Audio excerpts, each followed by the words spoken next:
You're listening to the Mind Manual Podcast, episode 30, Shifting Perspectives and Staying in Your Lane. If you want a particular result in your life, but you're unable to get it, tune in to start training your brain and expanding your emotional intelligence to unlock the most powerful and underutilized performance tool that we have.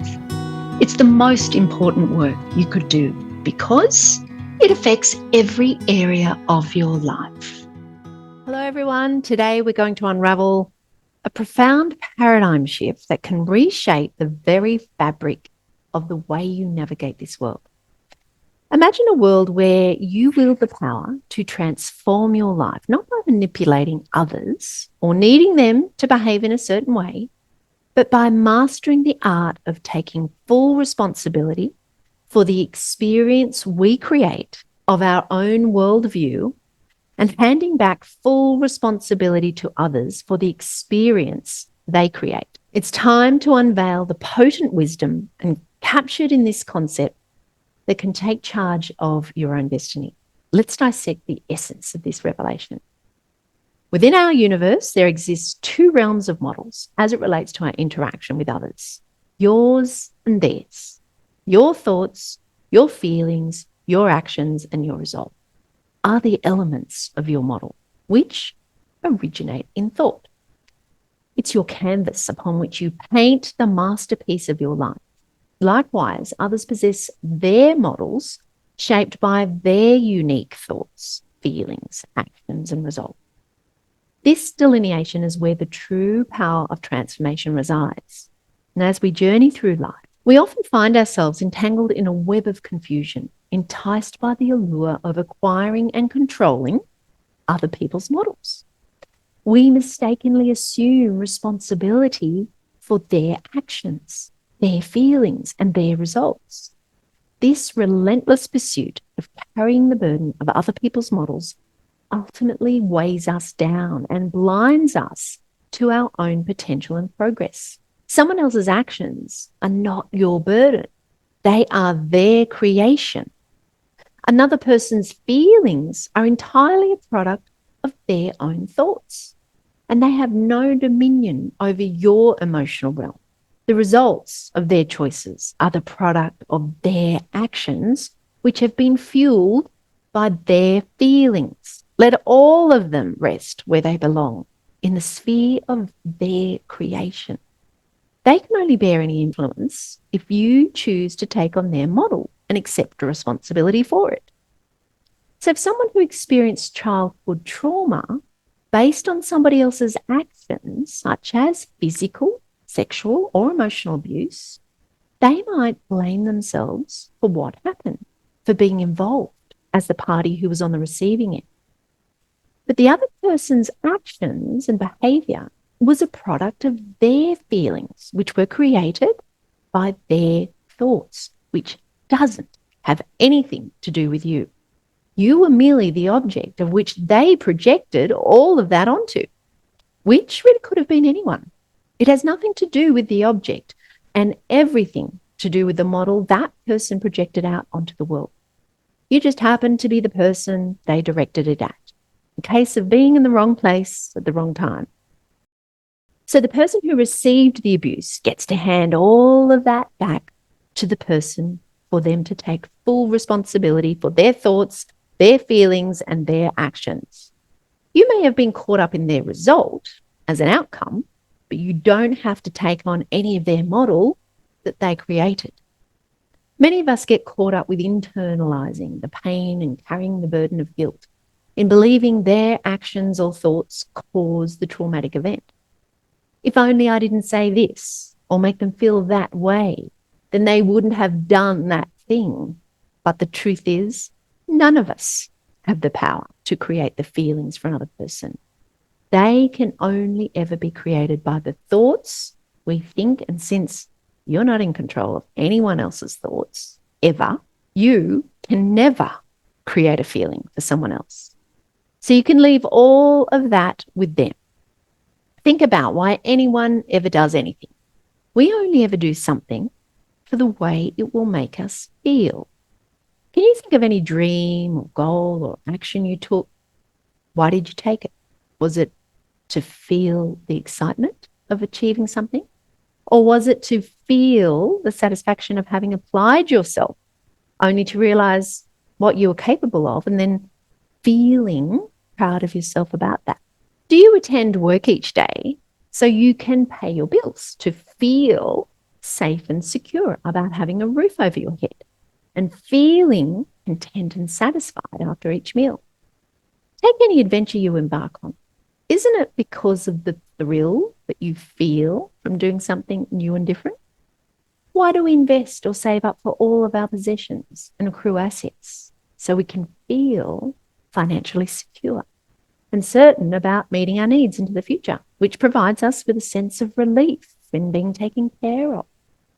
Feeling relief, as opposed to feeling stress and uncertainty, are all from the emotional realm, which are all a product of our thoughts. Now, we think our thoughts come from what's actually happening. So if that didn't happen, then I wouldn't be having those thoughts, you might say. But that's not true either. The event or thing that happens is all just neutral. Once the event happens, then we get to choose whatever thought we want to have about it. We also get to choose and assign whatever meaning we want to attach to whatever happened. These are all decisions for us to make, and no one can ever decide these for you. They are entirely our models to create whatever experience we choose to have about something or someone. With the revelation of returning models, we can confront our past with a whole, fresh, new perspective. By recognizing that the trauma was a result of another person's actions and choices and not a reflection of our worth, we can transform our thought process from I'm to blame to I am not responsible for somebody else's actions. By releasing the weight of unwarranted responsibility, we can embark on a journey of healing in liberating ourselves from carrying another's model and handing it back to them. This can give you a newfound sense of agency and a whole new meaning to assign to whatever trauma you like. Given that it's somebody else's model, it now frees you up to create your own, to empower yourself by choosing the way you want to feel and therefore choosing the thoughts and stories you tell yourself about it that will ultimately create that feeling for you. Think of it like this. If someone hands you a package, which is their action, based on their feelings from the thoughts they were thinking, it's your choice whether to accept it or return it. Their model, their responsibility. This is not about shirking compassion or empathy. It's about acknowledging these boundaries that separate us as individuals. It's about accepting responsibility for only the things you have control over, which are your thoughts, your feelings, your actions, not theirs. So let's cease the futility of taking responsibility of other people's models and return them to their rightful owners and release yourself from the weight of other people's actions and feelings. Imagine reclaiming your mental landscape from the unnecessary clutter of their models. Just as an artist wields a brush, paint your world with your intentions, your actions, and your choices. This applies to any relationship. At work with your boss, your employees, your customers, however they present to you, just know their action and behavior is a product of their thoughts and feelings. The way they're thinking about it is what is creating their experience of it. This doesn't necessarily preclude any consideration for how you show up. That is your model for you to review and take responsibility for. Your actions, your feelings, and your thoughts, but none of that pause the model for the other person. They always get to choose their action, their perspective, and their emotional content.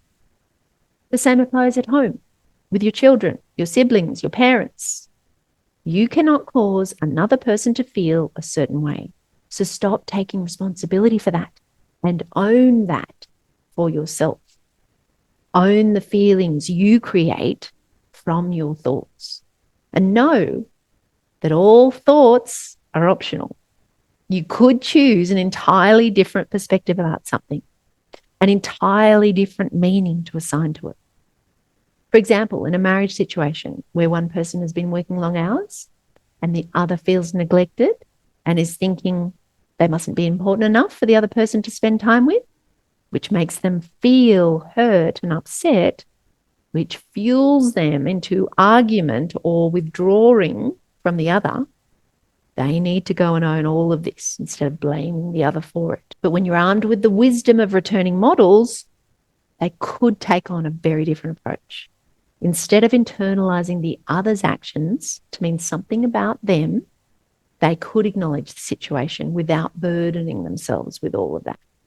By recognizing that their actions are driven by their feelings and their thoughts about the circumstance, it shifts from, I'm not important enough, to they're working long hours because they have these responsibilities, or maybe they lack the efficiency for completing them within a time, or the ability to delegate them, or the ability to prioritize their affairs so that all areas of their life are taken care of. Can you see how all of that really has very little to do with the other person? By returning the responsibility of their actions to their model, we can maintain emotional balance and choose a thoughtful conversation to address our feelings and ways the underlying causes could be managed, which will result in a healthier interaction where both parties communicate openly, leading to a resolution that benefits both partners. In the realm of relationships, this one shift of just staying in our own lane offers so much clarity. How often do we become entangled in the web of attempting to control another's thoughts, feelings, or actions? Imagine the liberation of setting all of that aside and relinquishing yourself from their model.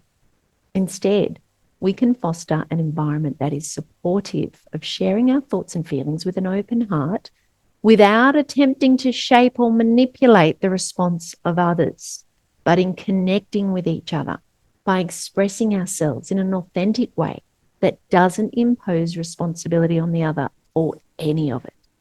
In this intricate dance of relationships, the other thing that's really helpful is to relinquish the illusion that you can manipulate the thread of others' thoughts about you. Instead, be the creator of your own self-perception. Grant yourself this gift of authenticity, allowing others the freedom to think whatever they will, while you bask in the brilliance of your own self-acceptance. How liberating will it be to release this futile quest of controlling other people's thoughts about us, that exhausting dance of people-pleasing. We can replace this with honoring our own thoughts about ourselves and allow their perceptions to be shaped by their own models, freeing ourselves from the entanglement of their judgments and expectations. So don't be ensnared by the fallacy that you are responsible for another's feelings. Just as you are the guardian of your emotional kingdom, they are the stewards of theirs. Respect this sovereignty of our emotional realm. And as you navigate your path through the labyrinth of feelings that you are creating with your thoughts, when you return their model, cast aside the weight of blame and guilt. Don't get stuck in the quagmire of unnecessary self-recrimination. Replace the pain of feeling culpable for another's actions or emotions with the truth that each individual crafts their own model and is entirely responsible for whatever they decide to create through the power of choice in choosing their perspective and all that flows from that. In this grand symphony of life where actions and consequences intertwine, remember this: your results belong to you, as do theirs to them. In a world inundated with demands and expectations, recognize that outcomes ripple from your choices and others from theirs. I can't recommend it enough for anyone and everyone to embrace this revelation, to engrave it in your consciousness. Unshackle yourself from the burden of controlling another's models. Return to sender this misguided attempt to internalize their actions, their feelings, and their results. March forward with unwavering resolve, seizing the reins of your own model and orchestrating your own harmonious evolution. Whether it be relationships, a work dynamic, or any endeavor, recognizing that each individual is the craftsman of their own model grants us the power to navigate challenges with grace. We cease to be caught in the undertow of unwarranted guilt, replacing it with a newfound understanding that we are responsible for our own responses, for our choices, and ultimately for our own growth. In the pursuit of personal transformation, the art of relinquishing control over others' models paves the way for a profound shift in our internal landscape. No longer shall we tether our self-worth to external validations or dwell in the realm of blame and guilt, which has resulted from taking responsibility for somebody else's model. Instead, we reclaim the throne of our own thoughts, the sovereignty of our own emotions, and the agency of our own actions. We are the authors of our models, the architects of our destinies. Return to sender that which is not yours and embrace the transformative power that lies within our own model. Consider the thought that when adversity strikes, rather than internalizing others' actions as reflections of your worth, realign your focus. Understand that their model, their actions are not yours to control or to bear. Redirect your energy to your thoughts about the situation. Challenge those, shape them, and harness their power to create the feelings you want that will fuel the actions you need to take to produce the results you want for you. Remember, you can't produce the results for the other. That belongs to their model. We can now free ourselves as prisoners of others' models and emerge as architects of our own reality, forged by our own unique perspective and model that we get to create about any situation or circumstance, past, present, or future. This isn't a mere philosophical concept. It's an invitation to take action, to embrace a paradigm shift in releasing the bonds of another's model and not making it mean anything about you. So I've created a checklist or guide for you to keep as a handy reference tool to implement this into your life. It's a step-by-step action plan that you can follow to help you through the process. Practice it diligently over and over again, and it will start to transform your life. You can grab a copy of it by going to themindmanual.com/episode 30. And if you get stuck anywhere, join us over in Mind Scholars, where we go and break it all down in a coaching session to see how it all works in practice. I hope this has been helpful and have a beautiful week. If you enjoyed listening to this podcast, you have to come and check out Mind Scholars. It's my monthly coaching membership where we take all of this work to a much deeper level. We study it and then apply it to the everyday in every way. So if you want to take your life to a whole new level, join me in Mind Scholars over at themindmanual.com/join. I look forward to seeing you there.